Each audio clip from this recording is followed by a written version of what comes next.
தமிழக வெற்றிக் கழகத்தில் உள்ள நிர்வாகிகள் சிலர் சாதிய ரீதியாக நடத்துவதாக நாமக்கல் மாவட்ட நிர்வாகிகள் கண்ணீர் மல்க குமுறலை வெளிப்படுத்தியுள்ளனர்.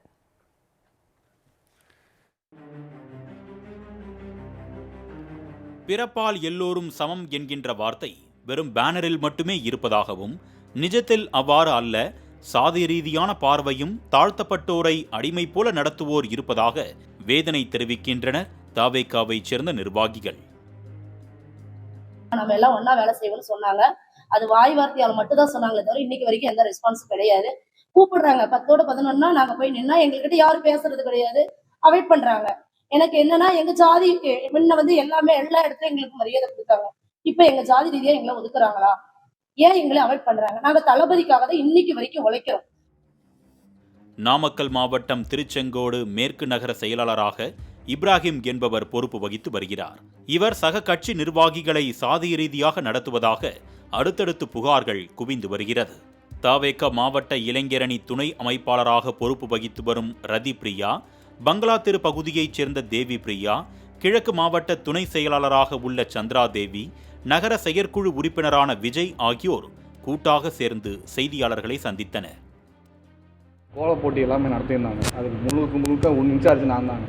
எல்லாத்துக்குமே இருந்தது எல்லாமே கலந்து நாங்கள் தான் பண்ணிகிட்டு இருக்கோம். லீடு அதிகமாக எடுத்து கொடுத்ததும் நாங்கள் தான் நகரத்துலேயே. அப்போ என்ன அவ்வளோ பண்ணி எனக்கு இப்போ எதுக்குமே அழைக்க மாட்டேங்கிறாங்க, எதுக்கு கூப்பிட மாட்டேங்கிறாங்க. நம்ம கூப்பிட்டாலும் ரெஸ்பான்ஸ் பண்ண மாட்டேங்கிறாங்க. என்ன ரீசன் எதுனாலும் நமக்கு தெரியல.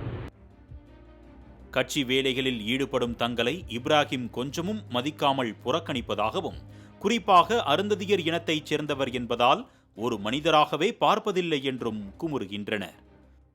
இங்க இருக்கிற நகர செயலாளர் இப்ராஹிம்ங்கிறவங்க அவங்களோட தனிப்பட்ட வெறுப்பத்துக்கோசரம் பாகுபாடு பார்த்துட்டு எங்களை எந்த ஒரு ஃபங்க்ஷனுக்கும் எந்த ஒரு நிகழ்ச்சிக்குமே எங்களை கூப்பிடுறதே இல்லை.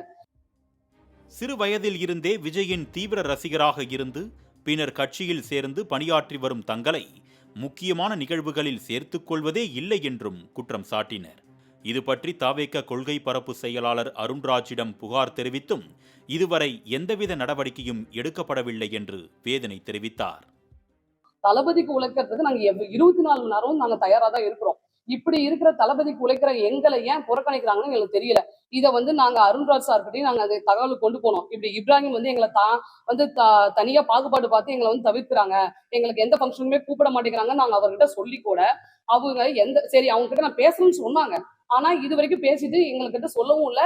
இன்னமும் அவன் எங்களை எல்லா ஃபங்க்ஷனுக்கும் இப்ராஹிம்ன்றவங்க எங்களை எந்த ஃபங்க்ஷனும் கூப்பிடாத புறக்கணிச்சுட்டு தான் இருக்கிறாங்க. தாவேக கொள்கை பரப்பு செயலாளர் அருண்ராஜ் வரும் சட்டமன்ற தேர்தலில் திருச்செங்கோடு தொகுதியில் போட்டியிடுவார் என்று அப்பகுதியில் பரவலாக பேசப்படுகிறது. ஆனால் சாதிய ரீதியாக நடத்தப்படும் இதுபோன்ற பிரச்சனைகளில் உடனடியாக தலையிடாதது தேர்தலில் வாக்கு சதவீதம் குறைவதற்கு காரணமாக அமையும் என்றும் அதிருப்தி தெரிவிக்கின்றனர் தாவேக நிர்வாகிகள். சட்டமன்ற தேர்தலில் முதல் முறையாக களம் இறங்கும் தமிழக வெற்றிக் கழகம் கூட்டணி அமைக்குமா, தனித்து களம் காணுமா என்கின்ற கேள்வி ஒரு பக்கம் இருந்தாலும், உட்கட்சியில் நிலவும் இதுபோன்ற மிக முக்கியமான பிரச்சனைகளுக்கு தீர்வு கிடைக்குமா?